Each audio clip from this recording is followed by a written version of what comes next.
Manajemen biaya lingkungan. Manajemen biaya lingkungan adalah pendekatan strategis yang mengintegrasikan aspek lingkungan ke dalam sistem akuntansi manajemen dan pengambilan keputusan organisasi. Dalam dunia bisnis yang semakin sadar akan pentingnya keberlanjutan, organisasi perlu mempertimbangkan dampak lingkungan dari aktivitas mereka dan mengelola biaya terkait secara proaktif. Manajemen biaya lingkungan membantu organisasi untuk mengukur, menganalisis, dan mengendalikan biaya lingkungan, serta menggunakan informasi tersebut untuk meningkatkan efisiensi, mengurangi risiko, dan mencapai keunggulan kompetitif. Mengukur dan membebankan biaya lingkungan. Biaya lingkungan adalah biaya-biaya yang timbul akibat dampak aktivitas organisasi terhadap lingkungan. Biaya ini dapat dikategorikan menjadi 4 jenis utama. Yang pertama, biaya pencegahan. Biaya yang dikeluarkan untuk mencegah atau mengurangi dampak negatif terhadap lingkungan, seperti investasi dalam teknologi ramah lingkungan atau pelatihan karyawan tentang praktik keberlanjutan. Yang kedua, biaya deteksi. Biaya yang terkait dengan identifikasi dan pemantauan dampak lingkungan, seperti biaya pemantauan emisi atau audit lingkungan. Yang ketiga, biaya kegagalan internal.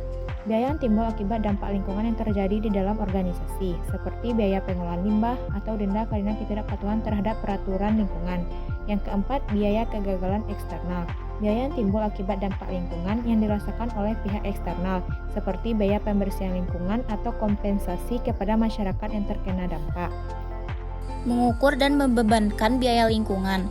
Untuk mengukur biaya lingkungan, organisasi dapat menggunakan berbagai pendekatan, seperti pendekatan berbasis aktivitas atau activity-based costing, pendekatan berbasis proses, atau pendekatan berbasis siklus hidup atau life cycle costing.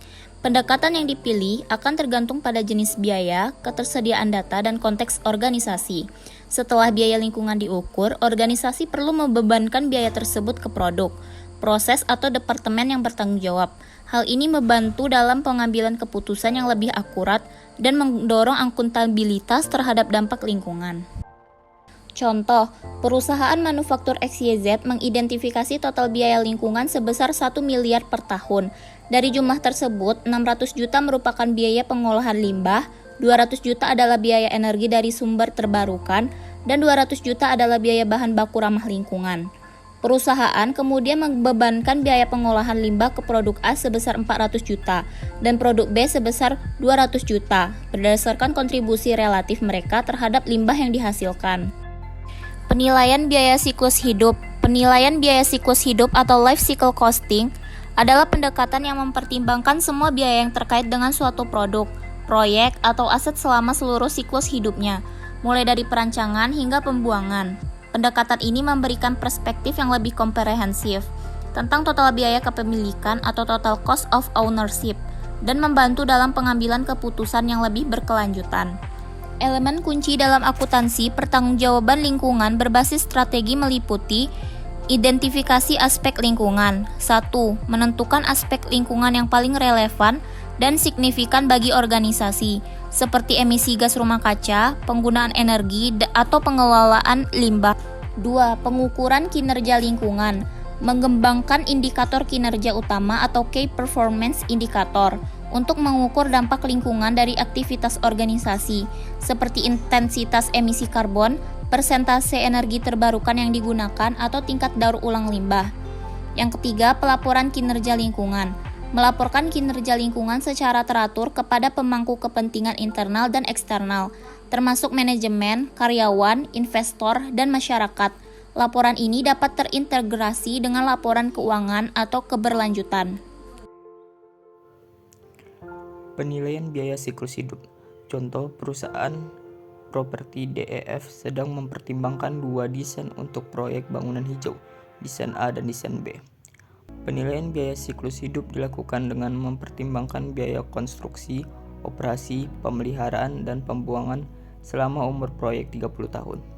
Desain A, biaya konstruksi yaitu 10 miliar rupiah, biaya operasi dan pemeliharaan 500 juta per tahun, biaya pembuangan 1 miliar, total biaya siklus hidup dalam nilai sekarang yaitu 25 miliar rupiah. Desain B, biaya konstruksi 12 miliar rupiah, Biaya operasi dan pemeliharaan Rp400 juta per tahun, biaya pembuangan Rp800 juta, total biaya siklus hidup dalam nilai sekarang yaitu Rp24 miliar. Meskipun desain B memiliki biaya konstruksi awal yang lebih tinggi, penilaian biaya siklus hidup menunjukkan bahwa desain B sebenarnya lebih hemat biaya dalam jangka panjang karena biaya operasi, pemeliharaan, dan pembuangan yang lebih rendah. Informasi ini membantu perusahaan DEF dalam mengambil keputusan investasi yang lebih berkelanjutan. Akuntansi pertanggungjawaban lingkungan berbasis strategi. Akuntansi pertanggungjawaban lingkungan berbasis strategi adalah pendekatan yang mengintegrasikan aspek lingkungan ke dalam sistem akuntansi manajemen dan pengembalian keputusan strategis organisasi. Tujuannya adalah untuk menyelaraskan kinerja lingkungan dengan tujuan dan strategi bisnis secara keseluruhan. Elemen kunci dalam akuntansi pertanggungjawaban lingkungan berbasis strategi meliputi yaitu yang pertama, identifikasi aspek lingkungan. Menentukan aspek lingkungan yang paling relevan dan signifikan bagi organisasi, seperti emisi gas rumah kaca, penggunaan energi, atau pengolahan limbah. Yang kedua yaitu pengukuran kinerja lingkungan.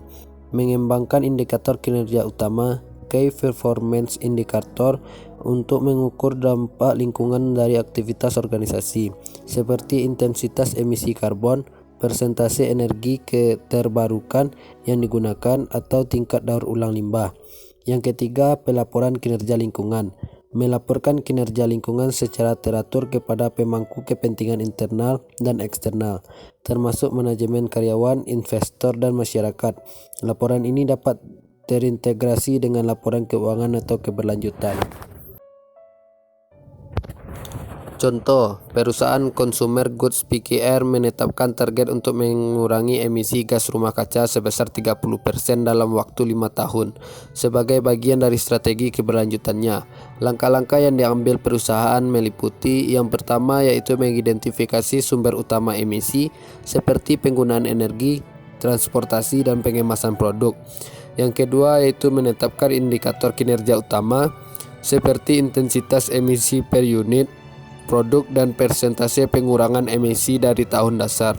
Yang ketiga yaitu melaporkan kemajuan secara teratur kepada manajemen dan pemangku kepentingan eksternal melalui laporan keberlanjutan tahunan.